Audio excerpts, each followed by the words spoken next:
Hi guys, maulan ngayon dito sa Bicol. Kaya nandito lang kami sa loob ng bahay. Yung mga sinampay namin na andyan. Kasi maulan nga, dala ng bagyo. Since dito sa Bicol, lagi talaga kaming tatamaan ng bagyo. Pero ngayon, wala naman kaming signal. Medyo maulan lang, makulimlim yung panahon. Kaya ang nangyari, ang ganap namin dito sa bahay medyo boring. Kasi wala naman kaming ibang libangan dito. May TV kami pero sira. Kaya wala kaming ibang libangan dito ng family ko. So, yun nga. Nagsi-cellphone, minsan nanonood ng mga vlog, Facebook, nakikipagkulitan sa pamangkin ko. Yun yung ano ko dito parang naging libangan kasi wala talaga. Kapag maulan, yun yung ano dun sa makita mo dito sa labas. Ayan, umuulan na naman. Eto nga, umuulan na guys, mahangin, malamig, tapos konting-konti lang uulan na. Ganyan ho yung takbo ng panahon namin dito sa Bicol. Kayo ho, kumusta kayo dyan? Kasi kami, okay lang naman kami, hindi naman kami binaha. Yun nga lang, halos madalas uulan. Kaya lagi kaming may dalang payong. Tapos yung mga sinampay namin ho, nandito na sa aming harapan, sa loob ng aming balkonahe. Sinasampay na namin kasi nga po para matuyo, para sa susunod na araw ay may gagamitin na naman kaming mga damit. Kumusta po kayo? Ito po kami ngayon.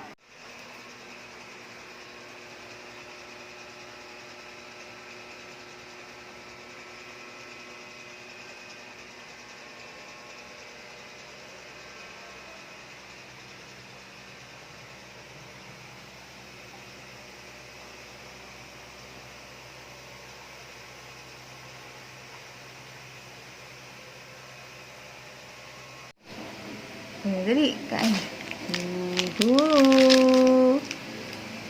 Kain kami ni Sadie. Kain kami.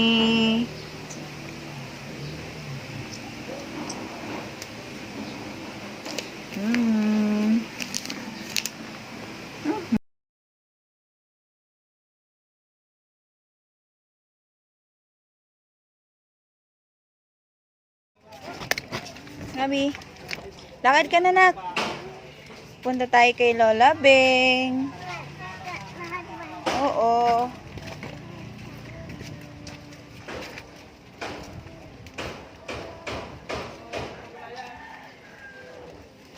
Go, go, Bi, go, go.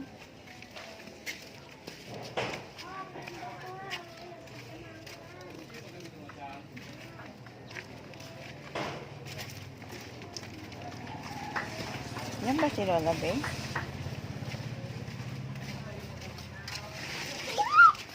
Nandiyan. Kala ko wala si Lola Beng. Ate, ano ka? Cellphone.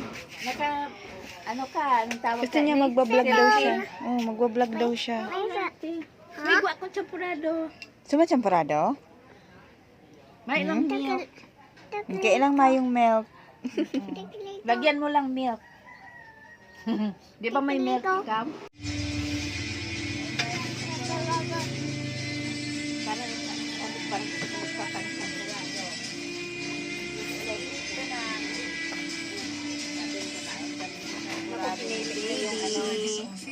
Pinili yung babae sa akin niya.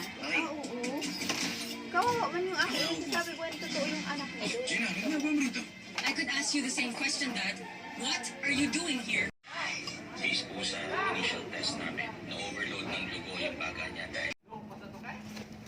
Yun, uwi na kami. Nakikain ng champurado sa tita ko. Hindi, nagkataon lang na kumakain siya ng champurado doon nung naabutan namin. Pero ang pakay talaga namin doon manood ng sine. Halika na, nak. Halika na. Halika, Bi. So, ito yung kasama ko yung pamangkin ko. Uwi na kami. Bi, tama na yan. Medyo kung ano-ano yung ginagawa habang pauwi kami. Pero malapit lang naman to sa bahay. O, dali na. Nakpunta na doon, dali. Medyo, ano siya, bago uuwi kung ano-ano mo nang hinahawakan. Akala ko ganito. Hindi naman. O, sige na, nak.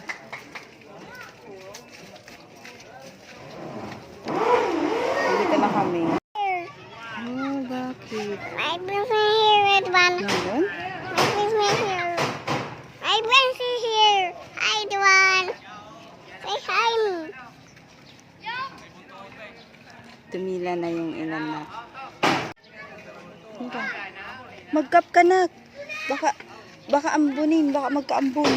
Nak, dito ka, dali. Dito ka. Harap ka kay tita. Harap ka kay tita, nak.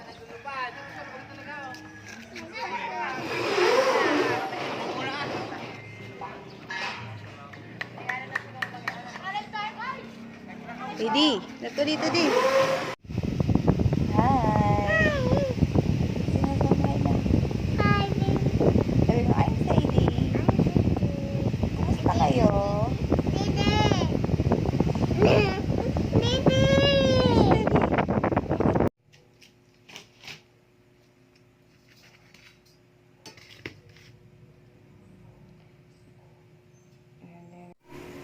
Hey, good eve guys! So, kakain pa lang ako ngayon kasi kakatapos ko lang patulugin yung pamangkin ko. Kasi wala yung mama niya, nag-work siya. So, ako yung available dito sa bahay na pwedeng magbantay ng anak niya. So, ako yung nagbabantay. So, literally na titang ina and no jokes talaga. Pero, hindi rin madaling maging ina.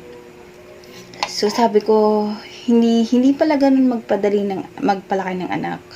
Ang daming proseso, ang daming pagdaraanan. Alam mo yung paunti-unti lumalaki sila, then dumaragdag din yung mga pangangailangan nila. So, ang dami ko sinabi, so kakain na muna tayo ha, bago natin pag-usapan yung mga MMK na story ng mga ina kung paano nila palaki ng kanilang anak. So, tara. Tuyo yung ano namin yun, yung ulam. In Bicol, tinatawag namin itong tinapa.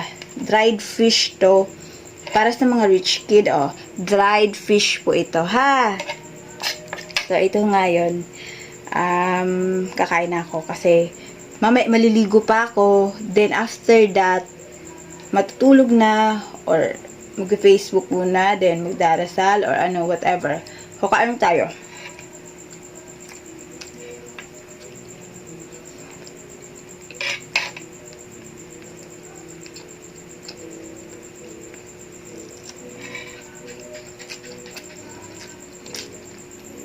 Medyo madilim dito sa kusina kasi yung ilaw namin hindi na siya ganun kaliwanag. Siguro dahil sa sobrang tagal na din.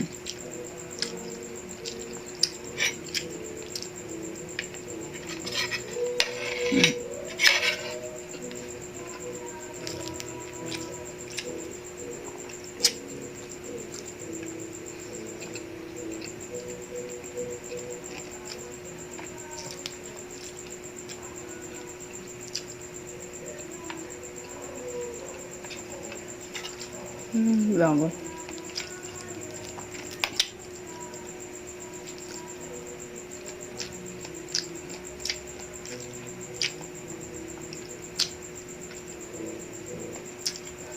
Masarap sana to kung kung medyo mainit pa.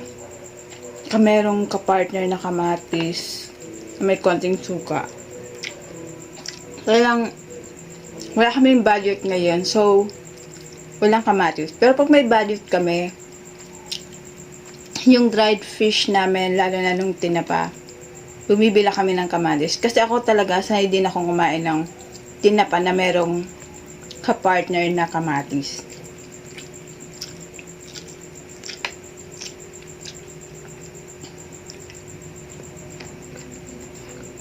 Sana kumain na po kayo ngayong araw na to, no? Sana lahat tayo binibless ng food ni God, no? Sa araw-araw, sa napamumuhay natin. Sana lahat, no? Pero alam mo, kung kahit ano pa yung ulam mo, kung alam mong ikakabusog mo yun, okay lang yun. Like gulay. Minsan yung ano ko nga, yung tita ko, ang ulam niya, hot cook. Hot cook na mga ano, leaf vegetables. Yun. Ako hindi ako mahilig kumain nun, pero nung tinikman ko, sabi ko, ang sarap pala.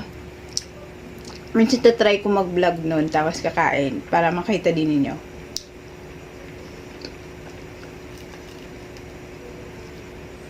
Hot cook. Tulad yung kangkong, malunggay. Tapos meron pa siyang ibang sinabi dun na mga like talbos na kamote, yung iba pang mga leaf vegetables ba na pwedeng i-hot cook. Sabi ko, ang sarap pala. Ay, kain tayo dun.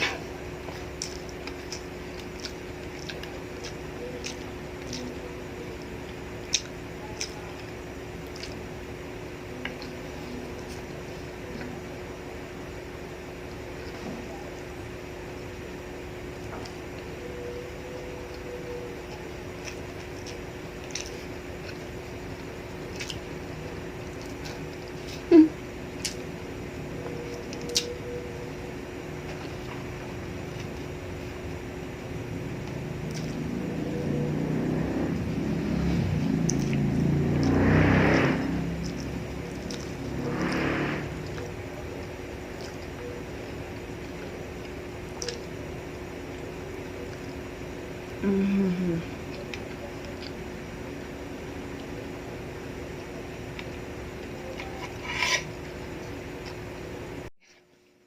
Ayun, tapos na ako kumain. Nabusog na rin. Sa awa ng Diyos. Okay. Liligo na ako, ha?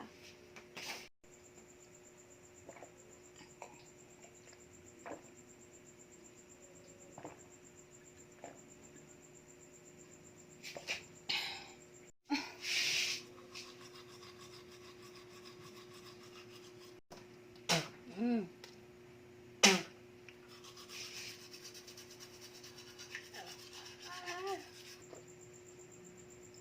Mm.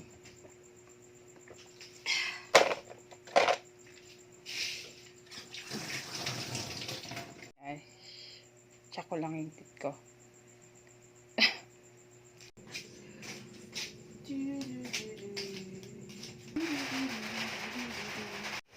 Ayun, bagong video na siya ako, ha? Malinis yung teeth. So, ayun, matutulog na talaga ako ng ngayon pagkatapos nito.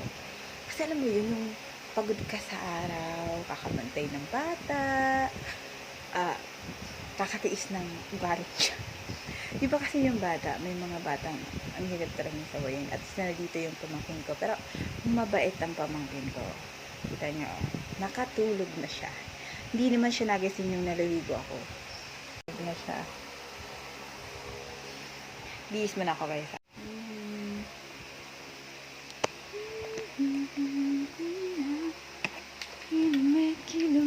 Kilometrong layo.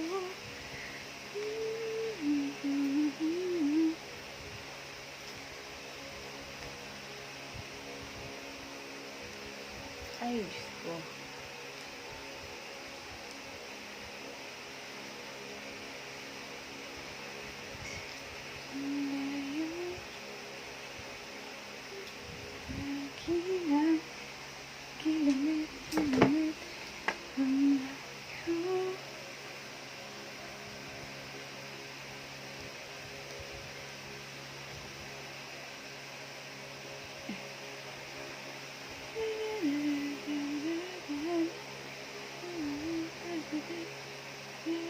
Okay na. Ay, feeling fresh.